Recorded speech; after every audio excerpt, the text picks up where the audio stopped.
Let me read this to you, one of the hymns that was really moving to any congregation, really, in the circumstances in which it was written. And I'll read you this from, I expect it's Wikipedia or something. Thinking a vacation would do his family some good, he sent his wife and 4 daughters on a ship to England, planning to join them after he finished some pressing business at home.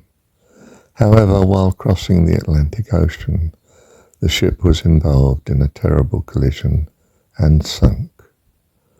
More than 200 people lost their lives, including all 4 of Horatio's, Spafford's precious daughters. His wife Anna survived the tragedy. Upon arriving in England, she sent a telegram to her husband that began,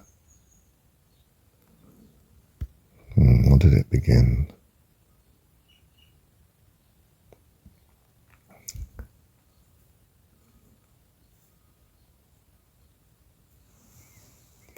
Saved alone. What shall I do? Horatio immediately set sail for England. At one point during his voyage, the captain of the ship, aware of the tragedy that had struck the Spafford family, summoned Horatio to tell him that they were now passing over the spot where the shipwreck had occurred. As Horatio thought about his daughter's words of comfort and hope filled his heart and mind. Isn't that a miracle? I'll read that again. As Horatio thought about his daughters, words of comfort and hope filled his heart and mind. He wrote them down, and they have since become a well-beloved hymn. When peace, like a river, attendeth my way, when sorrows like sea billows roll, whatever my lot, thou hast taught me to know, it is well with my soul. What's the rest of this reading here?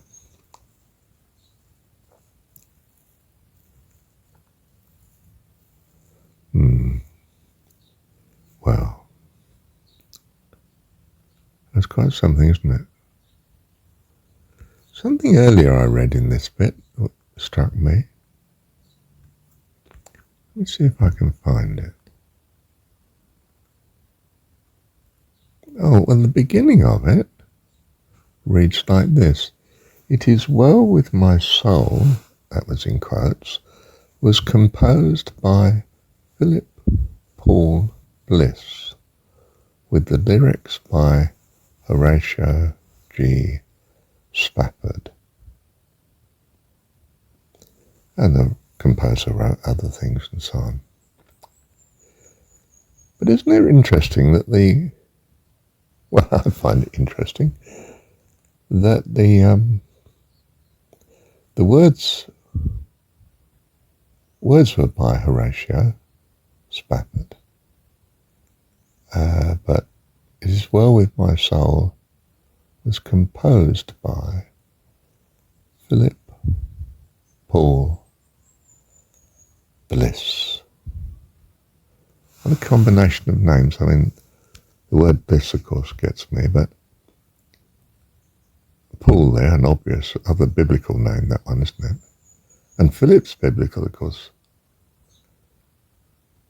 Hast thou been so long time with me, Philip, and not known me? Is what Jesus is saying in the story at some point. And Paul, of course, who, if you think of it,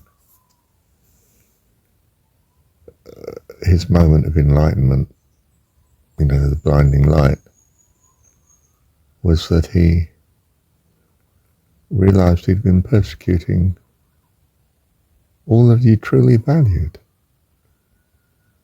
is God. And of course the word bliss. I had a professor called Bliss at my university, and we used to sort of subtly tease him about studying in economics the bliss point in utility theory. I felt it was quite I mean, I was secular at the time, but it's the Achilles heel, if you like, of economics, that if there is a bliss point, that would be the end of, if we meet that, we no longer would want to consume and buy more goods. This is a sort of economist nightmare that the bliss point could exist. It gives you an interesting tilt on the nature of just how secular economics is. We used to assume in our model building that, not so much the individual, but families were utterly self-centered, and that my utility was not affected by your utility. Well, unless you were part of my immediate family, household, in fact. So we think of the economy as made up of households that make economic decisions that maximize the narrowly defined, in this way, utility of the household. But anyway, yes, this word bliss. Well, that was a diversion, of course, because I'm an economist, or was an economist. I've been saved from it. But incredibly valuable to me. Again, it was a bit like studying law, which I also found.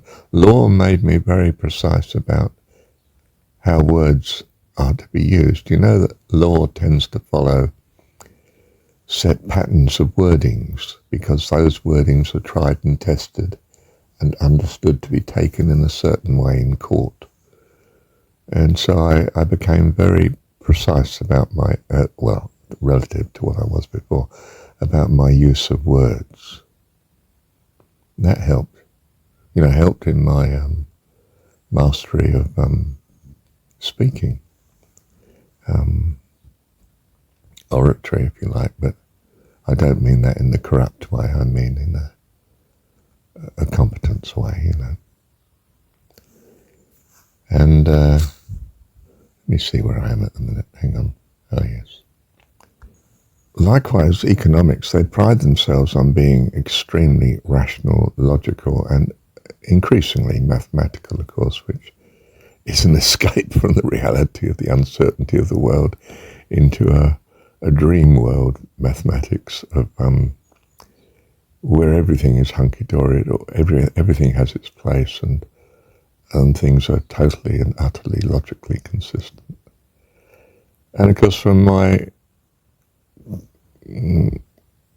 at ease with mathematics, I found a great gravity to theory of logic, and even formal logic was quite acceptable to me under Professor McIntyre. And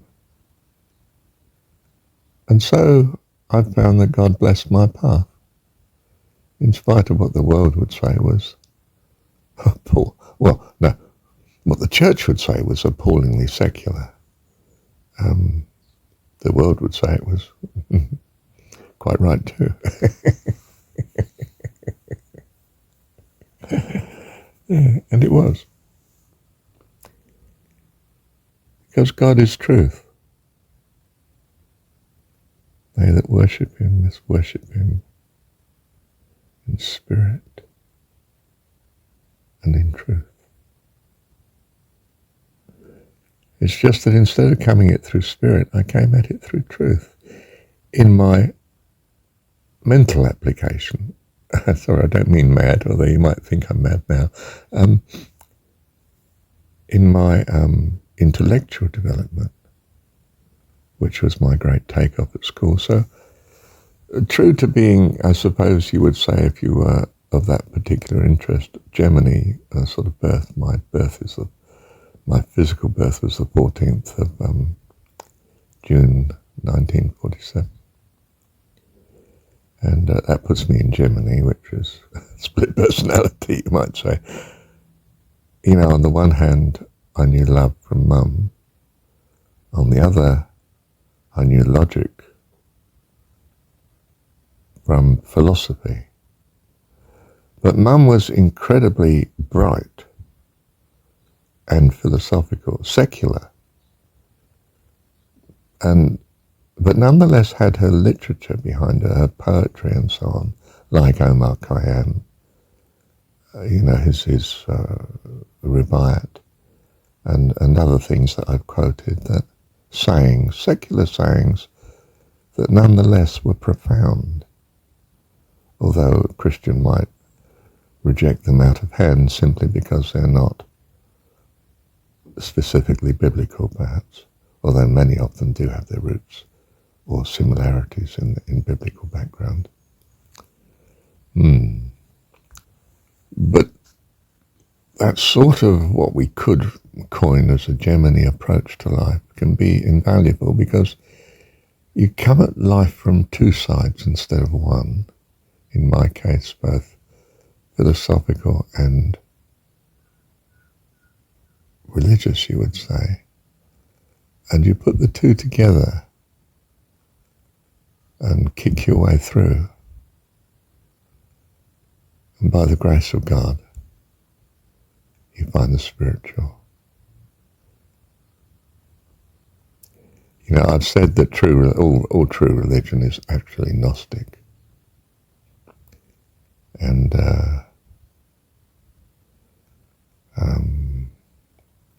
all true reasoning is as logical as mathematics. I might add that scientific theory is not like that. It's sort of neither and both. It's, you know, I mean, Einstein would go to bed on a problem and wake up in the morning and find he'd got it. I mean, he was mystical, mate. We think of, it's a bit like Pythagoras. We think of him as a great mathematician. But I mean, he wandered around Greece, Athens, in a white robe and a gold crown, doing miracles of healing and probably tricks of magic. I mean, I don't know. And had spent 20 years in an Egyptian temple. Came back and, well, according to the historicity at least, gave Europe the mystery cults, in effect.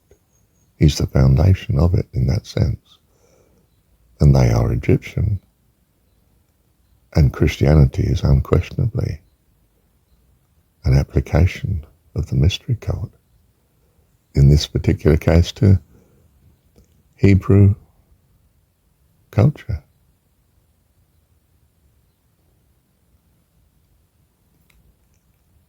Yeah. I'm reminded in my mind that Jason Giorgiani points out that basically the Western religions are much the consequence of Persian influence. And I'm not clear how close Persian and Egyptian ancient or pre-ancient cultures influenced each other. I don't know as we're ever going to know, really. Perhaps it doesn't matter, does it? Where did I start this? Let me see. Hang on a sec. Oh, I started with an I am, whatever it was, the song, and then got to the hymn, didn't I? And then to history and historicity and religions and theories like Jason Giorgiani, and it's all part of our thought pattern. And by the grace of God, our thoughts come to what we truly value, and we live accordingly and develop accordingly.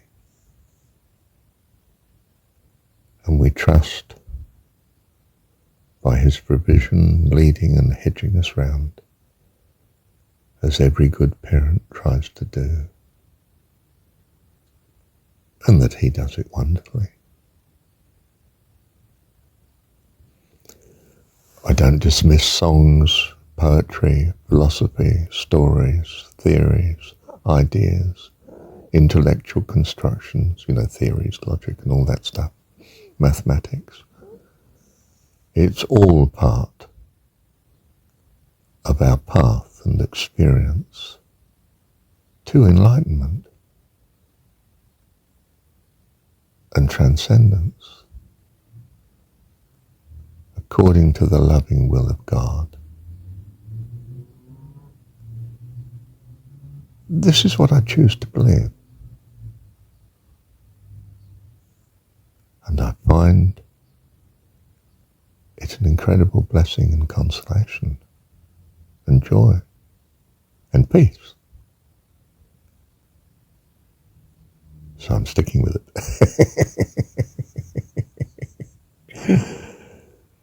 Thank you, Heavenly Dad.